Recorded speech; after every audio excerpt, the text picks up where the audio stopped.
नमस्कार मित्रमैत्रिणींनो, जर तुम्हाला आपल्या चॅनलवरच्या कथा आवडत असतील तर लाईक करत जात जा आणि चॅनलला सबस्क्राईब करून बाजूची घंटी दाबा आणि ऑलवर सेट करा. म्हणजे जेव्हा जेव्हा मी नवीन व्हिडिओ किंवा कोणतीही नवीन पोस्ट अपलोड करेन तेव्हा ती सगळ्यात आधी तुमच्यापर्यंत पोहोचेल. धन्यवाद. तर वळूया आपल्या कथेच्या पुढच्या भागाकडे. फक्त आम्हीच नाही तर तू सुद्धा आमच्यासोबत येत आहेस. जा पटकन आणि बॅग पॅक करून ये. सुमनताई बोलल्या तशी ती मात्र त्यांच्याकडे पाहतच राहिली. मी? अगं आई, पण मी कशाला?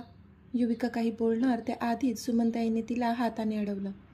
युवी, मला काही एक ऐकायचं नाही आहे आणि मला इथे कोणताच तमाशा नको आहे, म्हणून चुपचाप बॅग पॅक कर आणि सोबत चल आमच्या. सुमनताई रागातच बोलल्या.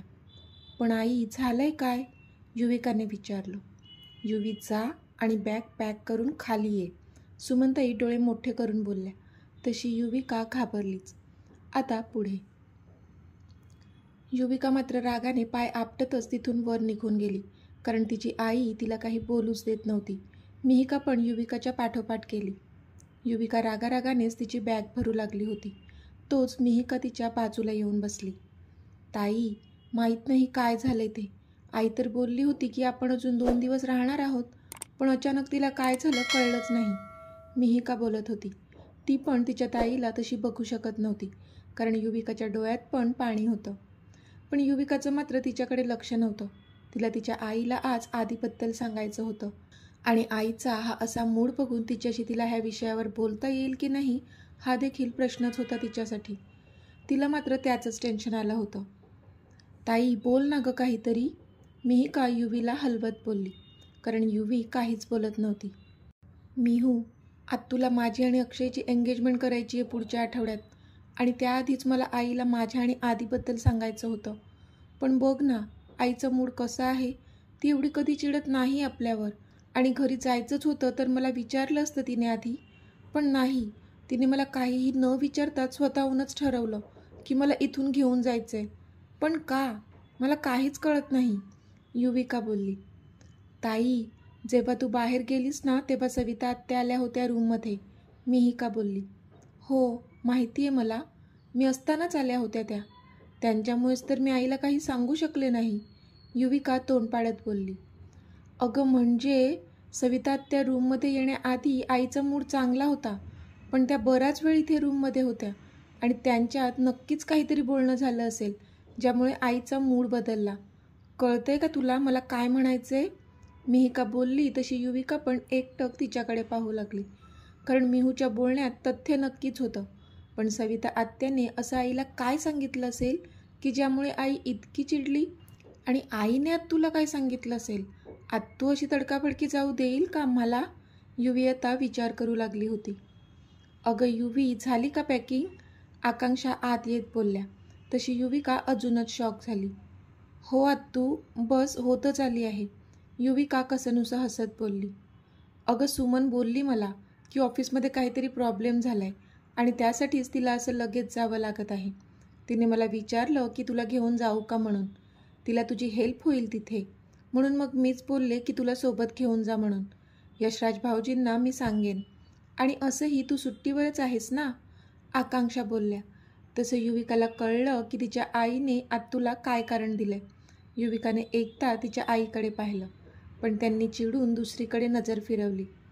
तुमची पॅकिंग झाली असेल तर खाली या, मी ड्रायव्हरला ऑलरेडी सांगून ठेवलंय, तो सोडेल तुम्हाला पुण्याला, आकांक्षा बोलल्या.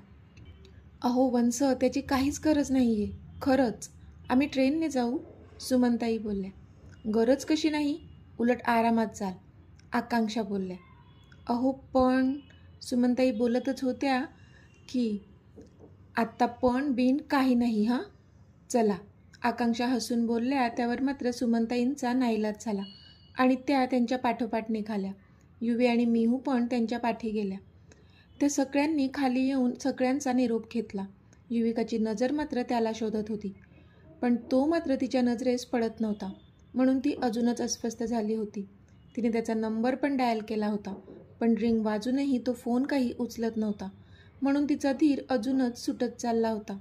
एकदा त्याला भेटायचं होतं, बघायचं होतं, पण नाही, शेवटपर्यंत आलाच नव्हता तो. आता त्यांची गाडी इनामदारांच्या विलामधून निघाली होती आणि युविकाने तिच्या आईकडे पाहिलं. आई, मला कळेल का हे सर्व काय चाललंय? युविकाच्या आवाजात तीव्र राग होता. युवी, आवाज खाली. तू तुझ्या आईशी बोलते ह्याचं भान असू देत. सुमनताईने धारदार नजर तिच्यावर टाकली. तशी ती भरमली, पण स्वतःचा प्रश्न मात्र सोडला नव्हता तिने. आई, मला माझ्या प्रश्नाचं उत्तर हवं आहे. खरंच आपल्या कंपनीमध्ये काही प्रॉब्लेम झाला आहे का, की दुसरंच काही कारण आहे? युविकाने आता शांतपणे विचारलं. तुझ्या प्रश्नांना उत्तर द्यायला मी बांधील नाही युवी, सुमनताई रागाने बोलल्या. तशी युविका शॉक झाली. आई, हे असं? ह्या भाषेत का बोलतेस तू माझ्याशी? युविकाच्या आवाजात कमालीची नाराजी होती, पण सुमनताई मात्र शांतच होत्या. आई, बोल ना. युविकाच्या डोळ्यात आत्ता पाणी होतं. घरी जाऊन बोलते मी तुझ्याशी, इथे तमाशा नको. सुमनताईंनी एकदा ड्रायव्हरकडे पाहिलं आणि बोलल्या त्या. तसं युविकाला कळलं की तिच्या आईला काय म्हणायचं आहे आणि ती शांत झाली. पण मनात मात्र आता वादळ उठलं होतं की असं नेमकं काय घडलं असावं की आपली आई आपल्याशी असं वागते. विचार करतच ती विंडोच्या बाहेर पाहू लागली, एकदम निर्विकार. इथे आदित्य कधीपासून हॉट बाथ घेत होता आणि फोन बाहेर रूममध्ये असल्यामुळे त्याने तिचा कॉल घेतलाच नव्हता. तो बाहेर आला आणि त्याने त्याचा फोन पाहिला. त्यावर त्याला तिचे 3 मिस कॉल्स पडलेले दिसले आणि तो विचार करू लागला की आत्ताच थोड्या वेळापूर्वी तर आम्ही भेटलो, मग आत्ता युवी का कॉल करत असेल? विचार करतच त्याने तिचा नंबर डायल केला, पण आत्ता तिचा फोन आउट ऑफ कव्हरेज येत होता. ओ शिट, फोन का नाही लागत हिचा? तो चिडूनच बोलला आणि त्याने परीला कॉल केला. हाय आदी, परी बोलली. हे हाय परी, युवीला फोन दे ना जरा, आदी बोलला.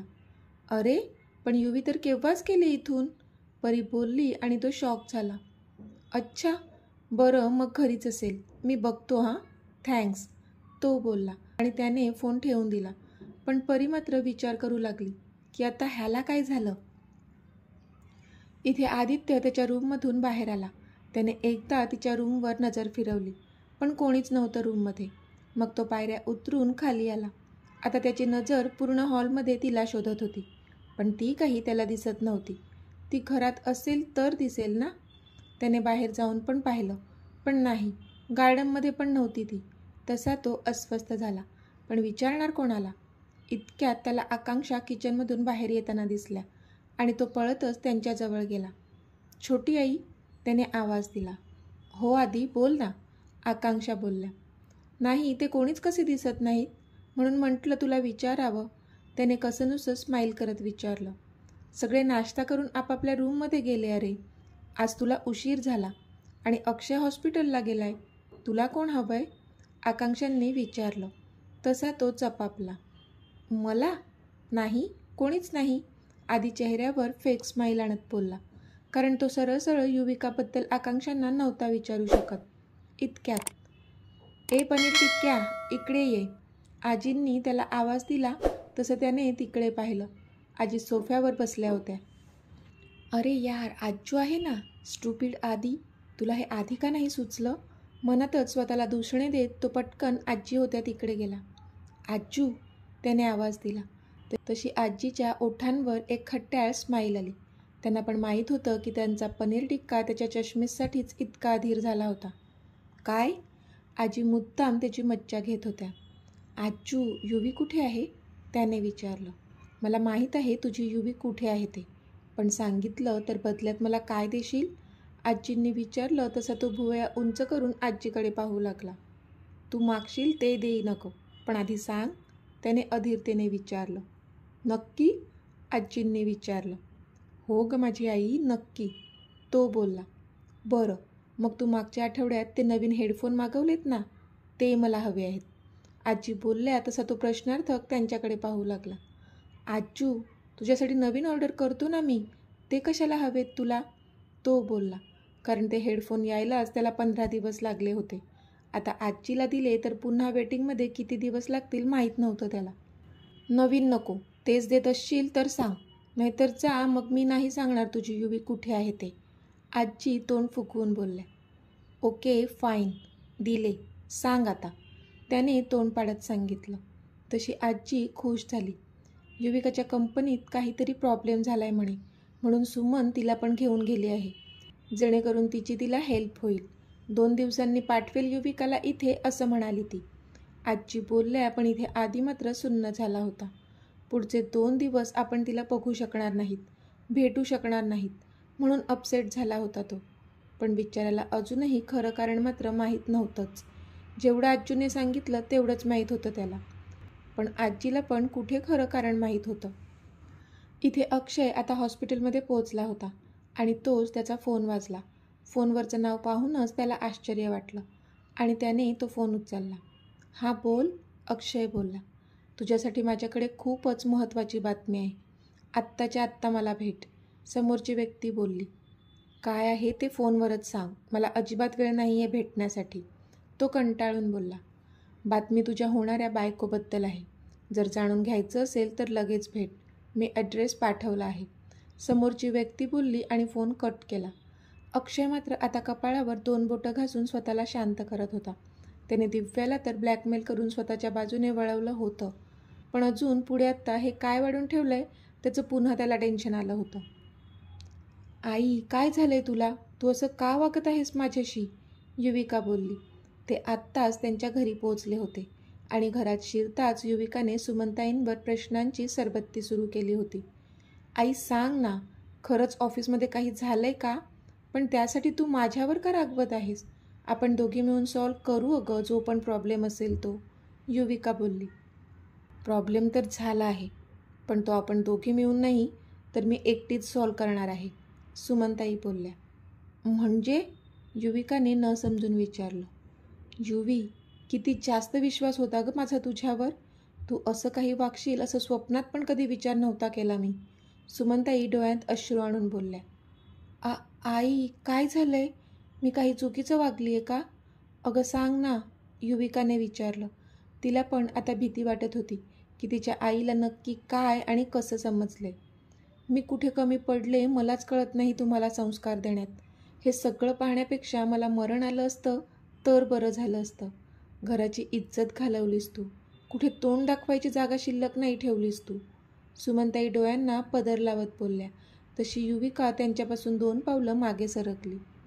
आई, मी असं कधीच काहीच चुकीचं वागणार नाही की ज्यामुळे तुला त्रास होईल किंवा तुझ्या संस्कारांवर बोट ठेवलं जाईल, युविका बोलली.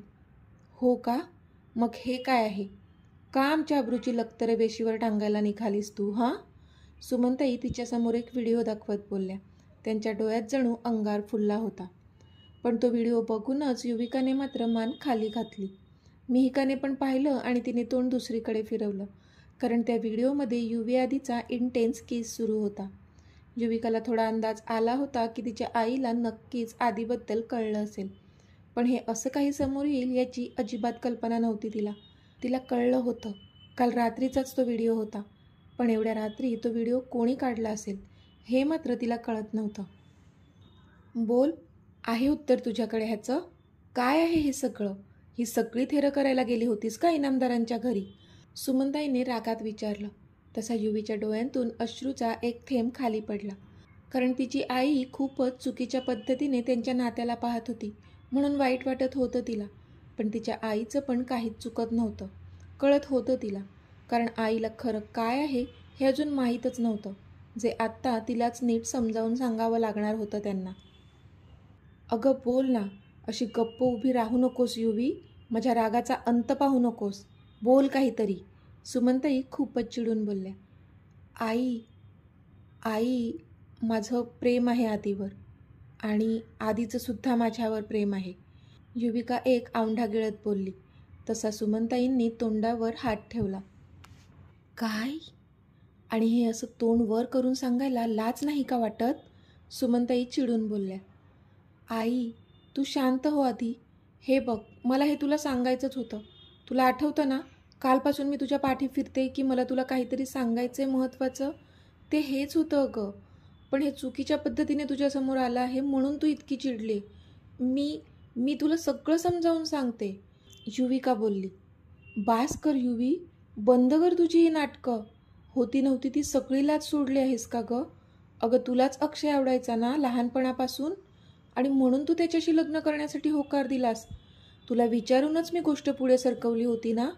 आणि आता तू काय म्हणतेस तर त्याच घरातल्या दुसऱ्या मुलावर तुझं प्रेम आहे. मग अक्षयचं काय? त्याच्यावर पण तुझं प्रेमच होतं ना.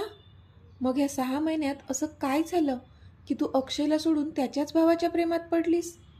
मी वंसना काय तोंड दाखवणार आहे? जिला ते खूपच सालस सुसंस्कृत मुलगी समजतात ती तर मला बोलायला पण लाज वाटते.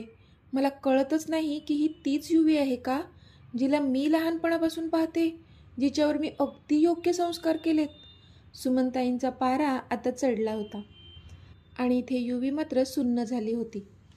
त्यांच्या सगळ्या प्रश्नांची उत्तरं होती तिच्याकडे, पण आत्ता ह्या क्षणी ती आपल्या आईला कशी पटवून द्यायची हा मोठा प्रश्न होता तिच्यासमोर. बिचारीला काही कळत नव्हतं. त्या दोघांच्या प्रेमाचं नातं हे असं समोर येईल असं कधीच वाटलं नव्हतं तिला. पण आता नक्कीच आईला समजावताना जीवाचं रान करावं लागणार होतं तिला. तर मित्रमैत्रिणींनो, आजचा भाग तुम्हाला कसा वाटला ते मला कमेंटमध्ये सांगा. आणि जर आवडला असेल तर व्हिडिओला लाईक करा, शेअर करा आणि चॅनलला सबस्क्राईब करून बाजूची घंटी नक्की दाबा. चला तर भेटूया आपल्या पुढच्या भागात. तोपर्यंत धन्यवाद.